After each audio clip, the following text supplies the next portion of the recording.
اکثر یہ ہوتا ہے جب ہمارے مالی حالات ذرا ٹائٹ ہو جاتے ہیں تو ہم کیا کرتے ہیں، ہم انہی راستوں سے، جن راستوں سے اللہ ہمیں رزق دیتے ہیں، سب سے پہلے انہی کو بند کرتے ہیں، وہی دروازے ہم بند کرنا شروع کر دیتے ہیں۔ کیا بھئی مالی حالات خراب ہیں، اتنے پیسے صدقہ دیتے تھے مدرسے میں، اتنے مسجد میں دیتے تھے، اتنے ان غرباء پر لگاتے تھے، سب کو بند کر دو۔ گھر کے وہی لچھن چل رہے ہیں، گھر کے خرچے وہی اسی طرح چل رہے ہیں، ان میں کمی نہیں ہے، لیکن جہاں سے رزق آنا تھا ہم نے انہی کو بند کر دیا۔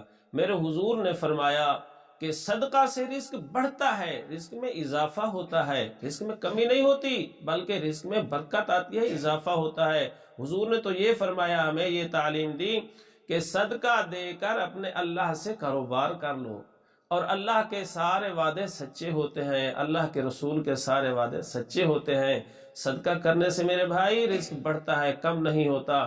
حالات اگر تھوڑا خراب ہو جائیں، ٹائٹ ہو جائیں، تو ہمیں صدقے میں اضافہ کرنا چاہیے، ان کو بند نہیں کرنا چاہیے۔ انہی راستوں سے تو رزق آتا ہے ہماری طرف۔ اللہ تعالی ہم سب کو توفیق عمل عطا فرمائے۔